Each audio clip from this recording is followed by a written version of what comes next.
everyone, and welcome to We Go Back. I'm your host, Bryan Abou Chacra, and on this week's episode, we will be reviewing Namaste, and He's Are You, the 9th and 10th episodes from Season 5 of Lost. We open up to Ajira Flight 316 making it on the island. We also see that much like Flight 815, the co-pilot doesn't make it, but the pilot does. We'll dive into that story a little bit later on, but right now I want to talk about the reunion with Sawyer, Jack, Kate, and Hurley. And one detail that I picked up in this scene is when Sawyer addresses Hurley for the first time. He does it with a nickname, but then calls him Hugo. So he went so far as to cut out all the nicknames, even the ones that everyone else uses. Also, welcome back everybody. It's 1977. Next thing that I wanted to point out to you guys is when Jin visits Radzinski at the Flame Station, Radzinski is building the model of the Swan Station as he comes in. And another point, if you didn't pick up on it already, is that Radzinski is the man Inman talks about blowing his brains out inside that station. So we know that Inman was directly tied to the Dharma Initiative, at least through Radzinski. In the barracks, I want to bring up when Juliet visits Amy after giving birth to the baby. She's there to take the sub-manifest and pretends that she's doing it to help Amy out. But really, she's adding the names of Hurley, Jack, and Kate so that it looks like they came in on the sub that day. But one of the most incredible revelations in this episode is that this baby is Ethan. So we find out that he was born here on the island. And the only other babies that we know have been born on the island are Alex and Aaron. So one thing that I noticed in this episode is a different temperament coming from Jack entirely. When Sawyer comes back and tries to give them their plan, Jack follows along with what he does. And if you guys are wondering where Faraday is in this entire episode, I love that they actually address it and tell you that he's just not here. So now let's return to the survivors of Ajira 316. We see Sun being very observant of Ben and follows him into the jungle. She goes along with him and pretends to take his confidence, but really is doing the exact same thing Ben did to Locke in the previous episode. She's listening for information, and once she discovers what she needs so that she can find Jin, she knocks Ben out and takes his plan. Let's return to the scene where people are being processed into the Dharma Initiative. I love that we get Dr. Chang meeting Jack in this scene. Because if Jack didn't want to believe what time period they were in, this is hard evidence. And I love that he keeps getting beaten over the head with evidence of his leap of faith. He's actually meeting the guy he's watched in the orientation video. Now, before I get to the end of the episode, I did want to talk about Sun and Frank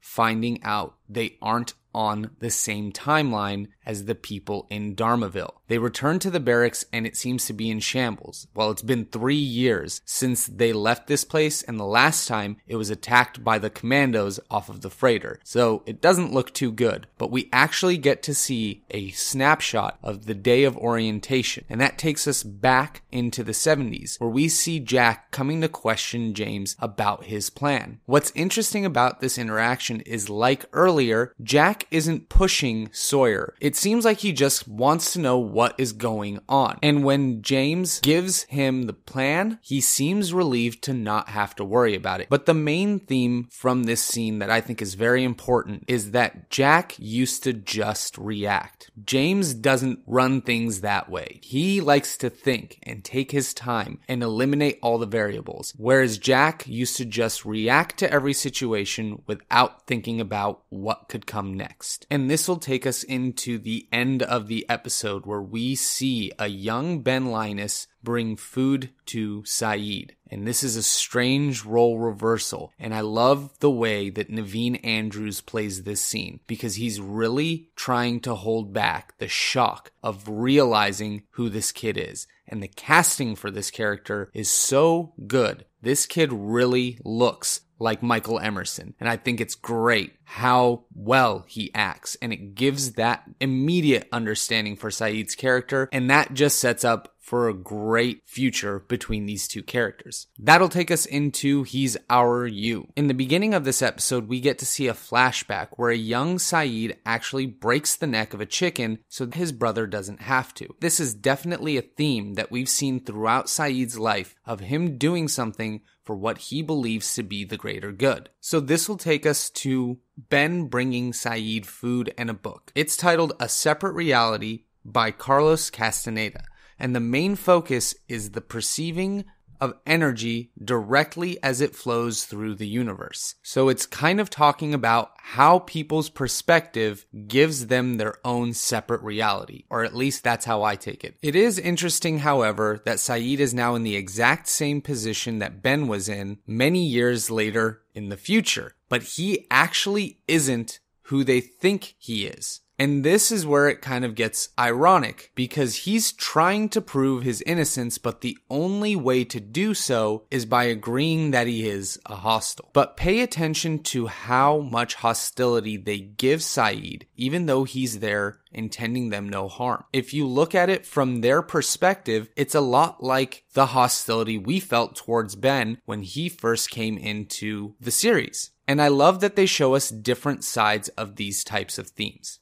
Now I want to talk about the scene with Kate, Hurley, and Jack. I really like this interaction here because Kate is ready to go. She wants to solve whatever problem they're here to solve. So she looks naturally to Jack for answers, but he kind of lays the bombshell on her. He is letting Sawyer handle it, which Kate can't believe. And then she's hit with yet another bombshell when Hurley comes in and tells her that Juliet and Sawyer live together, and it's really funny to see her be set aback because I feel like it kicks her ego. But I also wanted to mention how once again Hurley is in the position of helping people. He's there cooking the food and serving it, and I just think it's great to see Hurley back on the island and having a purpose again. Going back to Sayid and young Ben, we finally get to see how abusive Roger is to Ben. And I think it's really interesting because Ben genuinely seems like a very sweet kid. So what happened to him in his life to turn him into the monster that he seems to be? I know I've brought this up before, but we can really sympathize with his character actually watching him get roughed up by Roger, and you know that that's intentional because they're trying to make you feel with this kid. So it just makes me question what happened. Moving along to the interrogation, I really like that after they give him whatever that serum is, you see the colors shift and the way that it's shot is different. They get really grainy and up close, and it's very eerie. It makes you feel uncomfortable. But I always appreciated how Lost would take that little bit of a step further. I know it seems a little bizarre, but it definitely adds to the tone of the scene entirely, especially continuing into what Sayid tells him. He actually tells them the truth, but all the stuff he says makes them believe that he is a hostile and that he knows everything about them because he's a spy, which again is ironic considering that he effectively worked as a spy when he was working with Ben. After Sayid gets interrogated, Sawyer tries to help him escape, and we find out that he believes that he's back on this island for a purpose. Because when Ben causes a diversion and sets him free, Sayid shoots him just dead. He shoots a 12-year-old kid right in the chest. Sayid is doing what he believes is for the greater good. Even though his methods aren't ones that are wholesome, he's trying to protect people. He tried to protect his brother by breaking the chicken's neck. He tried to help Shannon by torturing Sawyer to get her inhalers. He tried to help all of the survivors of Flight 815 when he didn't believe Ben and tortured him. Now we see him actually shoot a child, and it takes it full circle. Sayid never trusted that Ben was good and believed that the only way to deal with him was to kill him for the greater good. Folks, that'll take us to the end of this episode. Thanks for listening once again. Next episode, we will be reviewing Whatever Happened, and Dead is Dead. Send in any of your thoughts, questions, theories, anything to wegobackpodcast@gmail.com. You can also follow me on Twitter @KingLordBryan. And until next episode, you guys take care.